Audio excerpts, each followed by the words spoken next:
السلام علیکم۔ وہ کہتے ہیں کہ اگر کوئی منزل طے کر لی ہے، اگر کوئی مقصد آپ نے بنا لیا ہے اور اس کی طرف قدم اٹھا لیا ہے تو چلتے رہیں اور چلتے رہیں، مسلسل چلتے رہیں، اس وقت تک چلتے رہیں جب تک وہ منزل آ نہ جائے جسے آپ نے چاہا ہے، جسے آپ پانا چاہتے ہیں، جب تک وہ منزل نہ آ جائے۔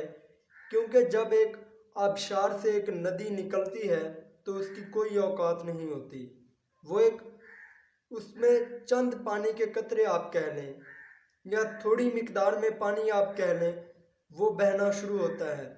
اور وہ بہتا رہتا ہے، بہتا رہتا ہے، اس وقت تک بہتا رہتا ہے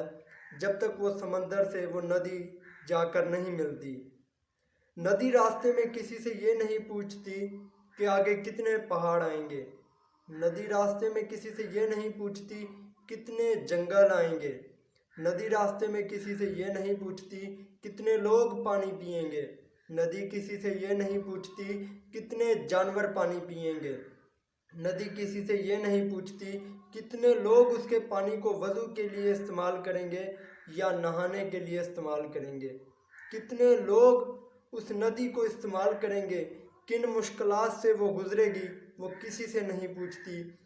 اسے صرف ایک چیز کا پتہ ہوتا ہے کہ بہنا اس کا کام ہے اور اس وقت تک بہنا اس کا کام ہے جب تک وہ سمندر سے جا کر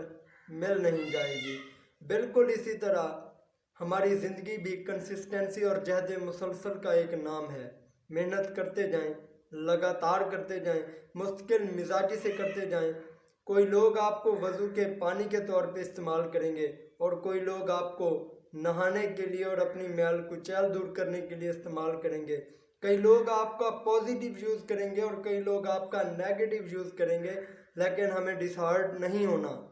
چلتے رہنا ہے، مستقل مزاجی سے اس ندی کی طرح چلتے رہنا ہے جو پہاڑوں کا سینہ چیر دیتی ہے، جو جنگلوں اور سنگلاخ راستوں سے اپنے مزید راستے بناتی چلی جاتی ہے اور اپنی منزل پر پہنچ جاتی ہے۔ بس مایوس کبھی نہیں ہونا اور مستقل مزاجی سے چلتے رہنا ہے۔ Thank you so much.